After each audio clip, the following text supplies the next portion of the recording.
সবাইকে স্বাগত জানাই সুমন গল্পকথক চ্যানেলের আরও একটি নতুন গল্পের আসরে। আজ আমরা পাঠ করতে চলেছি মানবেন্দ্র পালের লেখা ভূতের গল্প বামনের কঙ্কাল এর ৬ষ্ঠ পর্ব। শুরু করছি মানবেন্দ্র পালের লেখা ভূতের গল্প বামনের কঙ্কাল এর ৬ষ্ঠ পর্ব। ইদ্রিস বলল, তা না হয় দিচ্ছি, কিন্তু সে তো অনেক দূর, সেই জম্মু কাশ্মীর পেহেলগাম ছাড়িয়ে আচ্ছাবাল।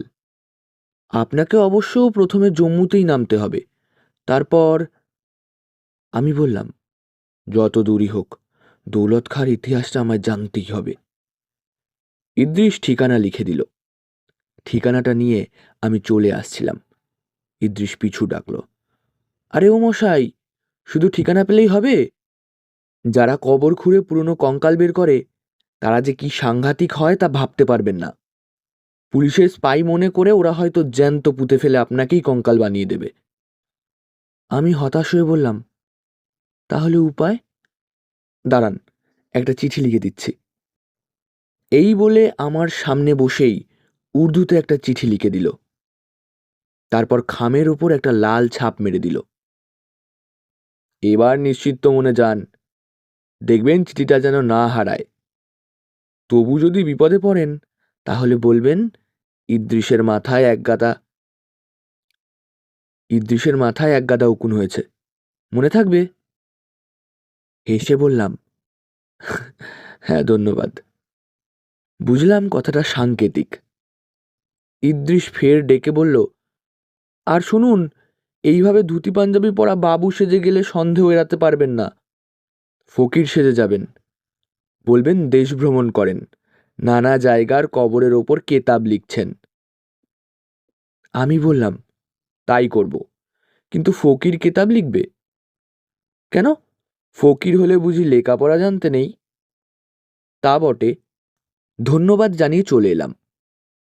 ফকির সন্ন্যাসী সাজা আমার পক্ষে কোনো ব্যাপার নয়।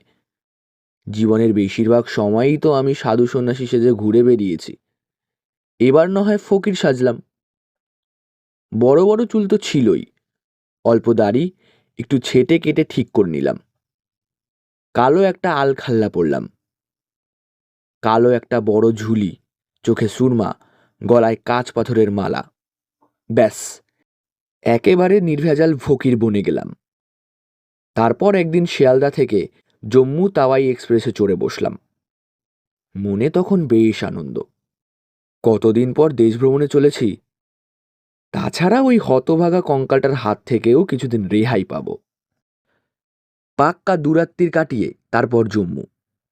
সেখানে সকালে বাসে উঠে শ্রীনগর, রাত্রিরটা একটা ছোটোখাটো হোটেলে কাটিয়ে পরের দিন পেহেলগাম, সেখান থেকে মাটান হয়ে আচ্ছাবাল। আঁকাবাঁকা পাহাড়ি রাস্তা, মাঝে মাঝে ঝর্ণা, গোড়ালি ডোবা সরু নদী, কখনো কখনো ছোট ছোট ঘর বাড়ি। এখানেই রয়েছে মোগল বাগান। কাছের ভৃঙ্গি নদীর জলধারা পাহাড় ভেঙে এখানে ঝর্ণা এসেছে। আর এখানেই 1640 খ্রিস্টাব্দে শাহজাহান কন্যা মোগল উদ্যান তৈরি করলেন, যার সুন্দর সবুজ লনে কেয়ারি আর অজস্র রং বেরঙের ফুলের মাধুর্য ছড়িয়ে আছে, যেন স্বপ্নের মতো। কিন্তু প্রকৃতির সৌন্দর্য উপভোগ করার মতো মনের অবস্থা তখন আমার ছিল না। জালালউদ্দিনের ঠিকানা খুঁজে বের করতেই হবে। জানতে হবে বামন দৌলত খাঁর ইতিহাস। এটা খুব সহজ কাজ নয়। অনেক খোঁজাখুঁজির পর জালালউদ্দিনের সন্ধান পেলাম। এখানে ছোট একটা সরাইখানা চালায়। যেমন লোক দেখানো রাজমিস্ত্রির কাজ ইদ্রিসের, ঠিক তেমনই এরও। ছোট একটা ঘরে বসেছিল 3 জন, লম্বা চওড়া চেহারা, চোয়াল শক্ত, চোখগুলো সাপের মতো।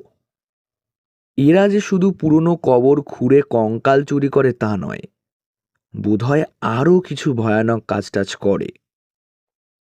চিঠিটা একজনের হাতে দিয়েই খামের ওপর নাম পড়ে সে আর একজনকে দিল। তার একটা চোখ কানা, সম্ভবত সেই জালালউদ্দিন, কেননা চিঠিটা সেই খুলে পড়ল। চিঠিটা পড়ে সে প্রথমে একটু অবাক হয়ে আমার দিকে তাকালো, তারপর চিঠিটা অন্যদের হাতে দিল।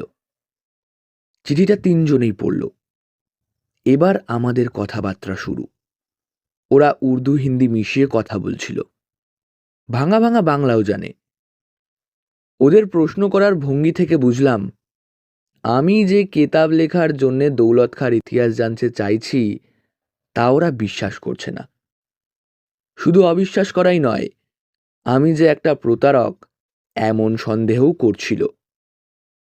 আমি ওদের বোঝাতে চাইলাম, চিঠিটা ইদ্রিস আলী নিজে লিখেছে, হাতের লেখা মিলিয়ে দেখো।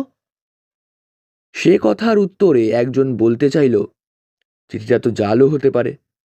আমি বললাম, কিন্তু লাল ছাপটা? ওটা ইদ্রিসের বলেই মনে হয়। তাহলে? ওরা কিছুক্ষণ চুপ করে রইল। সন্দেহ তবু ঘোচে না। আমাকে পুলিশের লোক ভেবেছে। আমি যে পুলিশের লোক নই তা প্রমাণ করতে না পারলে আমার মরতে হবেই। আমি করুণ চোখে ওদের দিকে তাকিয়ে রইলাম। আচ্ছা ফকির সাহেব, ইদ্রিস কি আর কিছু বলেছে আপনাকে? কই না তো। বলেছে এই চিঠিখানা দিলেই তুমি যা জানতে চাও তাই জানতে পারবে। ওদের একজন খেকিয়ে উঠে বলল, ব্যাস, আর কিচ্ছু বলেনি? না, আবার কি বলবে? ওরা তিনজন চোখে চোখে কথা বলে নিল। বুঝলাম বিপদ আসন্ন। ওরা বলল, চলুন ফকির সাহেব, বিশ্রাম করবেন। এই বলে আমায় পাশের একটা ঘরে নিয়ে গিয়ে বাইরে থেকে তালা বন্ধ করে দিল। আমি প্রমাদ গুনলাম।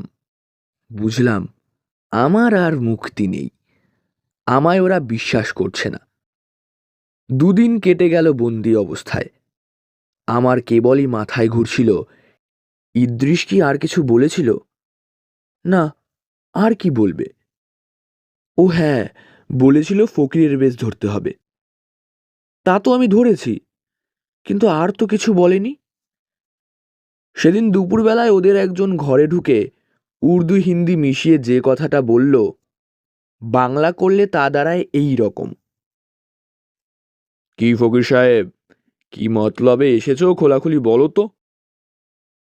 আমি বললাম, ইদ্রিসের চিঠিতেই তো তা লেখা আছে। ও চিঠি জাল। না, জাল নয়। জাল যদি নাই হয় তাহলে ইদ্রিস আর কি বলেছে বলো।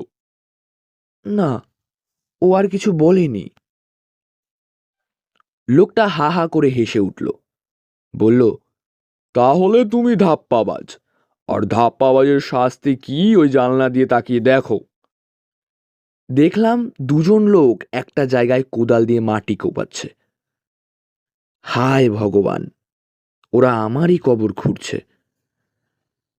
লোকটা দরজায় তালা বন্ধ করে চলে গেল, আর আমি আসন্ন মৃত্যুর কথা ভেবে গুম হয়ে রইলাম। কি কুক্ষণে ওই বামুনের কঙ্কালটার ইতিহাস জানতে এসেছিলাম। এর চেয়ে ওটার হাতে মরণ ভালো ছিল। তবু তো নিজের বাড়িতেই মরতে পারতাম। কিন্তু ইদ্রিস যেন আরো কি বলেছিল। ইস, মনে পড়ছে না তো।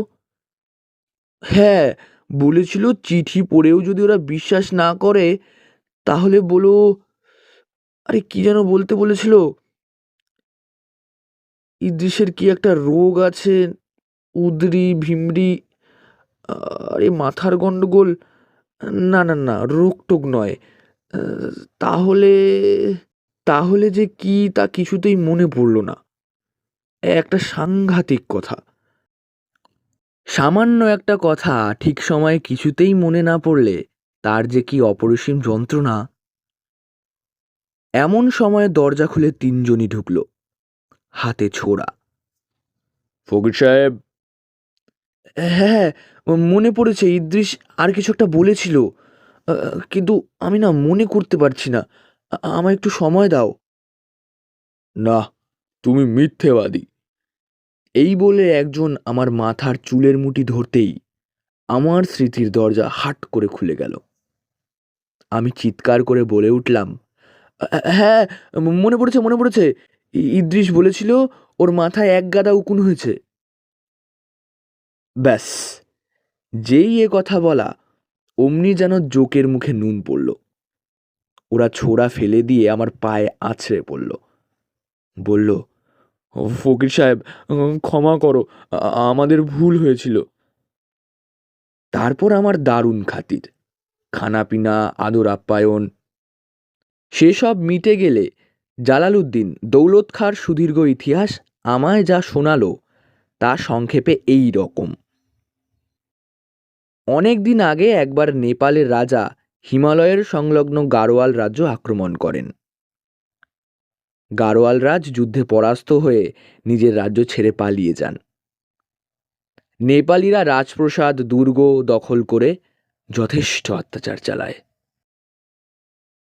এখানেই শেষ করছি মানবেন্দ্র পালের লেখা ভূতের গল্প বামনের কঙ্কাল এর ৬ষ্ঠ পর্বের পাঠ। ভিডিওটি ভালো লাগলে অবশ্যই লাইক, কমেন্ট, শেয়ার এবং সাবস্ক্রাইব করবেন এবং আপনাদের বন্ধুদের সঙ্গে ভিডিওটি শেয়ার করবেন। আপনারা যদি ভিডিওটি আমাদের পেজ থেকে দেখে থাকেন অবশ্যই পেজটিকে একটি লাইক ও ফলো করে দেবেন। সবাই ভালো থাকবেন, সুস্থ থাকবেন। ধন্যবাদ সবাইকে।